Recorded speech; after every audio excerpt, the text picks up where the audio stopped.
ಕಾರ್ಕಳದಲ್ಲಿ ಸುನೀಲ್ ಕುಮಾರ್ ಹೊಸ ಇತಿಹಾಸವನ್ನು ನಿರ್ಮಾಣ ಮಾಡಿದ್ದಾರೆ ಅಂತ ಅಂದಿನ ಮುಖ್ಯಮಂತ್ರಿ ಬಸವರಾಜ ಬೊಮ್ಮಾಯಿಯವರು ಹೇಳಿದ್ದರ ಬಂಡವಾಳ ಬಯಲಾಗಿದೆ. ಸುನೀಲ್ ಕುಮಾರ್ ನಿರ್ಮಿಸಿರುವ ಇತಿಹಾಸ ಮಿಂಚು ನಿರೋಧಕ ಕಂಚಿನದ್ದಲ್ಲ, ಅದು ಕಂಚಿನ ಹೆಸರಲ್ಲಿ ಹಿತ್ತಾಳೆಯಿಂದ ನಿರ್ಮಿಸಿರೋದು ಅಂತ ರುಜುವಾತಾಗಿದೆ. ಪರಶುರಾಮನ ಸ್ಥಾಪನೆ ನಂತರ ತುಳುನಾಡು ಬಂಗಾರದ ನಾಡು ಆಗಲಿದೆ ಅಂತ ಹೇಳಿದ್ರು. ಅದನ್ನ ಲೋಕಾರ್ಪಣೆ ಮಾಡಿದ್ದ ಅಂದಿನ ಸಿಎಂ ಬೊಮ್ಮಾಯಿ. ಆದರೆ ಅದೀಗ ಬಂಗಾರ ಬಿಟ್ಟು ಕಂಚು ಕೂಡ ಅಲ್ಲ ಅನ್ನೋದು ಬಯಲಾಗಿದೆ. ಕಂಚಿನ ಪ್ರತಿಮೆ ಹೆಸರಲ್ಲಿ ಉದ್ಘಾಟಿಸಿದ್ದ ಪರಶುರಾಮ ಪ್ರತಿಮೆಯ ಅಸಲಿಯತ್ತನ್ನ ತನಿಖಾ ವರದಿ ಮುಂದಿಟ್ಟಿದೆ. ಕಾರ್ಕಳ ಪರಶುರಾಮ ಮೂರ್ತಿ ಕಂಚಿನದ್ದಲ್ಲ ಅಂತ ತನಿಖೆಯಿಂದ ಸಾಬೀತಾಗಿದೆ. ಆರೋಪಿಗಳ ವಿರುದ್ಧ 1231 ಪುಟಗಳ ದೋಷಾರೋಪಣಾ ಪಟ್ಟಿ ಸಲ್ಲಿಕೆಯಾಗಿದೆ. ಪರಶುರಾಮ ಮೂರ್ತಿ ಫೈಬರ್ ಅಲ್ಲ ಕಂಚು ಅಂತ ವಾದಿಸಿ ವಿಡಿಯೋ ಬಿಡುಗಡೆ ಮಾಡಿದ್ದ ಬಿಜೆಪಿಗೆ ತೀವ್ರ ಮುಖಭಂಗ ಆಗಿದೆ. ಬಸವರಾಜ ಬೊಮ್ಮಾಯಿ ಕಾಲದಲ್ಲಿ ನಡೆದ ಹಗರಣ ಬಹಿರಂಗ. ಶಾಸಕ ವಿ ಸುನೀಲ್ ಕುಮಾರ್ ಈ ಬಗ್ಗೆ ಹೇಳಿದ್ದೇನು? ಕಾರ್ಕಳ ತಾಲೂಕಿನ ಉಮ್ಮಿಕಲ್ ಬೆಟ್ಟದ ಪರಶುರಾಮ ಥೀಮ್ ಪಾರ್ಕ್ನಲ್ಲಿ ಶಿಲ್ಪಿ ಕೃಷ್ಣನಾಯ್ಕ್ ಹಿತ್ತಾಳೆಯಿಂದ ಪರಶುರಾಮ ಮೂರ್ತಿ ನಿರ್ಮಿಸಿರೋದೇ ಹೊರತು ಕಂಚಿನಿಂದ ಅಲ್ಲ ಅನ್ನೋದು ತಜ್ಞರ ಪರಿಶೀಲನಾ ವರದಿ ಹಾಗೂ ತನಿಖೆಯಿಂದ ಸಾಬೀತಾಗಿದೆ. ಶಿಲ್ಪಿ ಕೃಷ್ಣನಾಯ್ಕ್ ಕ್ರಿಶ್ ಆರ್ಟ್ ವರ್ಲ್ಡ್ ಎಂಬ ಸಂಸ್ಥೆಯ ಮೂಲಕ ಪರಶುರಾಮ ಥೀಮ್ ಪಾರ್ಕ್ನಲ್ಲಿ ಕಂಚಿನ ಪರಶುರಾಮ ಮೂರ್ತಿಯನ್ನು ಸ್ಥಾಪಿಸೋಕೆ ಉಡುಪಿ ನಿರ್ಮಿತಿ ಕೇಂದ್ರದಿಂದ ಹಣ ಪಡೆದುಕೊಂಡು ಕಾಮಗಾರಿ ನಡೆಸುತ್ತಿದ್ದರು.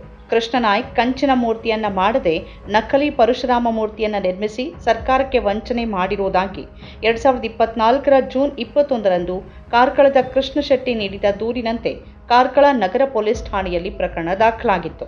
ಈ ಬಗ್ಗೆ ತನಿಖೆ ನಡೆಸಿದ್ದು ಶಿಲ್ಪಿ ಕೃಷ್ಣನಾಯ್ಕ್ ಕಂಚಿನ ಲೋಹದಿಂದ ಪರಶುರಾಮ ಮೂರ್ತಿಯ ಬದಲು ಹಿತ್ತಾಳೆ ಲೋಹದಿಂದ ನಿರ್ಮಾಣ ಮಾಡಿರೋದು ತಜ್ಞರ ಪರಿಶೀಲನಾ ವರದಿ ಹಾಗೂ ತನಿಖೆಯಿಂದ ಈಗ ಸಾಬೀತಾಗಿದೆ.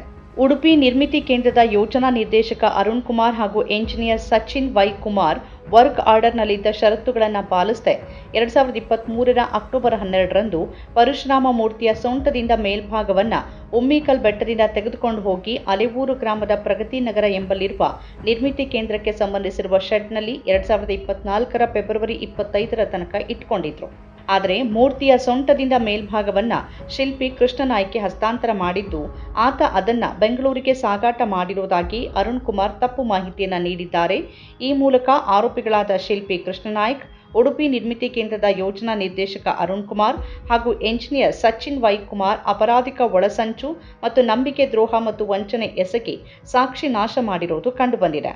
ಅವರ ವಿರುದ್ಧ ಕಲಂ 420, 409, 201, 120B ಜೊತೆಗೆ 34 ಐಪಿಸಿಯಂತೆ 1231 ಪುಟಗಳ ದೋಷಾರೋಪಣಾ ಪಟ್ಟಿಯನ್ನು ತಯಾರಿಸಿ ಪೊಲೀಸರು ಕಾರ್ಕಳದ ನ್ಯಾಯಾಲಯಕ್ಕೆ ಸಲ್ಲಿಸಿದ್ದಾರೆ. ಪರಶುರಾಮ ಕಂಚಿನ ಪ್ರತಿಮೆ ಹೆಸರಲ್ಲಿ ನಡೆದಿರುವ ಹಗರಣದ ಬಗ್ಗೆ ಮೊದಲು ಸ್ಥಳೀಯರು ಧ್ವನಿ ಎತ್ತಿದ್ದು, ಬಳಿಕ ಕಾಂಗ್ರೆಸ್ ಕೂಡ ಸ್ಥಳೀಯ ಶಾಸಕ ಸುನೀಲ್ ಕುಮಾರ್ ಹಾಗೂ ಬಿಜೆಪಿ ವಿರುದ್ಧ ಆರೋಪಗಳನ್ನು ಮಾಡ್ತಾನೆ ಬಂದಿತ್ತು.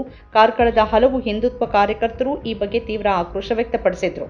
ಉದ್ಘಾಟನೆಯಾದ ಬಳಿಕ ಸಿಡಿಲು ನಿರೋಧಕ ಅಳವಡಿಕೆ ಮತ್ತು ಇನ್ನಿತರ ಬಾಕಿ ಕಾಮಗಾರಿ ಪೂರ್ಣಗೊಳಿಸುವ ಹೆಸರಲ್ಲಿ ಥೀಮ್ ಪಾರ್ಕ್ ಬಂದ್ ಮಾಡಿರುವ ವಿಚಾರವಾಗಿ ಸ್ಥಳೀಯರು ಅನುಮಾನ ವ್ಯಕ್ತಪಡಿಸಿದ್ರು. ಪರಶುರಾಮನ ಮೂರ್ತಿ ನಕಲಿ ಎನ್ನುವ ಮೂಲಕ ಹೊಸ ವಿವಾದ ಆರಂಭ ಆಗಿತ್ತು. ಕಂಚಿನ ಪ್ರತಿಮೆಗೆ ಬದಲಾಗಿ ಭಾಗಶಃ ಫೈಬರ್ ಅಳವಡಿಸುವ ಮೂಲಕ ಸುಳ್ಳು ಹೇಳಿ ಜನರನ್ನು ವಂಚಿಸಲಾಗಿದೆ ಅಂತ ಕಾಂಗ್ರೆಸ್ ಆರೋಪ ಮಾಡ್ತಾ ಬಂದಿತ್ತು. ಅದರ ಬೆನ್ನಿಗೆ ಪ್ರತಿಮೆಯ ಅರ್ಧ ಭಾಗ ರಾತ್ರೋರಾತ್ರಿ ಕಣ್ಮರೆಯಾಗಿತ್ತು. ಪ್ರಕರಣದ ತನಿಖೆಯ ಭಾಗವಾಗಿ ಪೊಲೀಸರು ಬೆಂಗಳೂರಿನ ಕೆಂಗೇರಿಯಲ್ಲಿರುವ ಕೃಷ್ಣನಾಯ್ಕ್ನ ಕೃಷ್ಣ ಆರ್ಟ್ ವರ್ಲ್ಡ್ ಸಂಸ್ಥೆಯಲ್ಲಿ ಮಹಜರು ಪ್ರಕ್ರಿಯೆ ನಡೆಸಿದ್ರು. ಅಲ್ಲಿ ಪರಶುರಾಮ ಪ್ರತಿಮೆ ನಿರ್ಮಾಣಕ್ಕೆ ಸಂಬಂಧಿಸಿ ದೊರೆತ ಸೊತ್ತುಗಳು, ಮೂರ್ತಿಯ ಮುಖ, ಕಾಲುಗಳು ಸೇರಿದಂತೆ ಇತರ ಭಾಗಗಳನ್ನು ಪೊಲೀಸರು ವಶಪಡಿಸಿಕೊಂಡಿದ್ರು. ಮೂರ್ತಿ ನಿರ್ಮಿಸಿದ್ದ ಕೃಷ್ಣನಾಯ್ಕ್ ಮಹಜರು ನಡೆಸೋಕೆ ಕೃಷ್ ಆರ್ಟ್ ವರ್ಲ್ಡ್ ಸಂಸ್ಥೆಗೆ ತೆರಳಿದ್ದ ಪೊಲೀಸರ ಎದುರೇ ಪೊಲೀಸರು ದೌರ್ಜನ್ಯ ಎಸಗ್ತಿದ್ದಾರೆ ಅನ್ನೋ ವಿಡಿಯೋವನ್ನು ಮಾಡಿದ್ದು ಆ ವಿಡಿಯೋ ವೈರಲ್ ಆಗಿತ್ತು. ಕಾಂಗ್ರೆಸ್ ಆರೋಪಗಳಿಗೆ ಪ್ರತ್ಯುತ್ತರವಾಗಿ ಬಿಜೆಪಿ ಕಾರ್ಯಕರ್ತರು, ಕ್ಷೇತ್ರ ಅಧ್ಯಕ್ಷರು ಇದು ಕಂಚಿನ ಪ್ರತಿಮೆ ಅಂತ ಸ್ಥಳದಿಂದಲೇ ವಿಡಿಯೋ ಮಾಡಿ ಹರಿಬಿಟ್ಟಿದ್ರು. 15ರಿಂದ 20 ಬಿಜೆಪಿ ಕಾರ್ಯಕರ್ತರು ತೆರವು ಮಾಡದೆ ಅರ್ಧ ಉಳಿಸಿರುವ ಮೂರ್ತಿಯನ್ನು ಪರೀಕ್ಷಿಸಿ ಸುತ್ತಿಗೆಯಲ್ಲಿ ಬಡಿದು ಪರೀಕ್ಷೆ ಮಾಡಿ ಕಂಚು ಅಂತ ಘೋಷಣೆ ಮಾಡಿದ್ರು. ಇದೇ ವೇಳೆ ಕಾಂಗ್ರೆಸ್ ಪ್ರತಿಮೆ ವಿಚಾರದಲ್ಲಿ ಕೆಟ್ಟ ರಾಜಕೀಯ ಮಾಡ್ತಿದೆ ಅಂತ ತಿರುಗೇಟು ನೀಡಿದ್ರು. ಅಲ್ಲದೆ ಪ್ರತಿಮೆ ನಿರ್ಮಿಸಿದ ಶಿಲ್ಪಿಯ ಬೆಂಗಳೂರಿನ ಮನೆಗೆ ತೆರಳಿ ಕಾಂಗ್ರೆಸ್ ಮುಖಂಡರು ದಬ್ಬಾಳಿಕೆ ರಾಜಕಾರಣ ನಡೆಸಿದ್ದಾರೆ ಅಂತ ಆರೋಪಿಸಿ 2024 ಆಗಸ್ಟ್ 5ರಂದು ಉಡುಪಿ ಜಿಲ್ಲಾ ಬಿಜೆಪಿ ವತಿಯಿಂದ ಉಡುಪಿ ಜಿಲ್ಲಾಧಿಕಾರಿ ಕಚೇರಿಯ ಬಳಿ ಪ್ರತಿಭಟನೆ ಕೂಡ ನಡೆದಿತ್ತು. ದೋಷಾರೋಪ ಪಟ್ಟಿ ಸಲ್ಲಿಸಿದ ಬೆನ್ನಲ್ಲೇ ಕಾರ್ಕಳ ಶಾಸಕ ವಿ ಸುನೀಲ್ ಕುಮಾರ್ ಈ ಬಗ್ಗೆ ಪ್ರತಿಕ್ರಿಯಿಸಿದ್ದಾರೆ. ಎಕ್ಸ್ನಲ್ಲಿ ಪೋಸ್ಟ್ ಮಾಡಿರುವ ಅವರು, ಪರಶುರಾಮ ಥೀಮ್ ಪಾರ್ಕ್ ಹಾಗೂ ಅದರ ಪ್ರತಿಮೆಯ ಕುರಿತಾಗಿ ಕಾಂಗ್ರೆಸ್ ನಾಯಕರು ನಡೆಸುತ್ತಿದ್ದ ಅಪಪ್ರಚಾರಕ್ಕೆ ಪೊಲೀಸ್ ತನಿಖೆಯ ಬೆಳಕಿನಲ್ಲಿ ಸ್ಪಷ್ಟ ಸೋಲು ಕಂಡಿದೆ ಅಂತ ಶಾಸಕ ವಿ ಸುನೀಲ್ ಕುಮಾರ್ ಹೇಳಿದ್ದಾರೆ.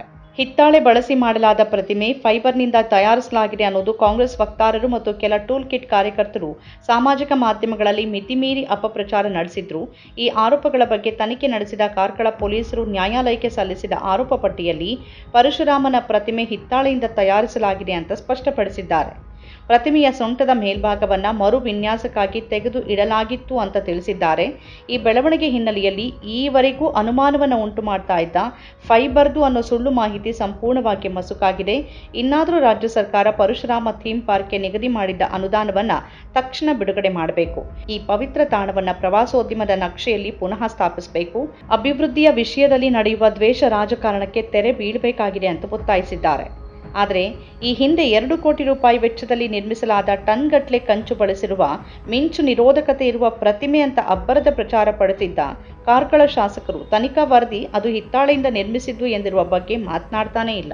ನಮ್ಮ ಕಾರ್ಯಕ್ರಮಗಳನ್ನು ನೀವು ನೋಡ್ತಾ ಇದ್ರೆ ನಮ್ಮ ಚಾನೆಲ್ ಅನ್ನ ಸಬ್ಸ್ಕ್ರೈಬ್ ಮಾಡಿ, ಪಕ್ಕದ ಬೆಲ್ ಐಕಾನ್ ಒತ್ತಿ ನಮ್ಮನ್ನ ಬೆಂಬಲಿಸಿ. ಹಾಗೆ ನಮ್ಮ ಕಾರ್ಯಕ್ರಮಗಳನ್ನ ಲೈಕ್ ಮಾಡಿ, ಕಮೆಂಟ್ ಮಾಡಿ, ಅದನ್ನ ಬೇರೆಯವರಿಗೂ ವಾಟ್ಸ್ಆಪ್ ಮೂಲಕ ಶೇರ್ ಮಾಡಿ. ನೀವು ಹೀಗೆ ಮಾಡಿದಾಗ ನಮ್ಮ ಚಾನೆಲ್ ಇನ್ನಷ್ಟು ಮತ್ತಷ್ಟು ಜನರಿಗೆ ತಲುಪಲು ನೀವು ನಮ್ಮೊಂದಿಗೆ ಸಹಕರಿಸಿದ ಹಾಗಾಗುತ್ತೆ. ಇದು ನೀವು ಯಾವುದೇ ಖರ್ಚಿಲ್ಲದೆ ಕೆಲವೇ ಸೆಕೆಂಡುಗಳಲ್ಲಿ ನೀಡಬಹುದಾದ ಸಹಕಾರ. ಧನ್ಯವಾದಗಳು.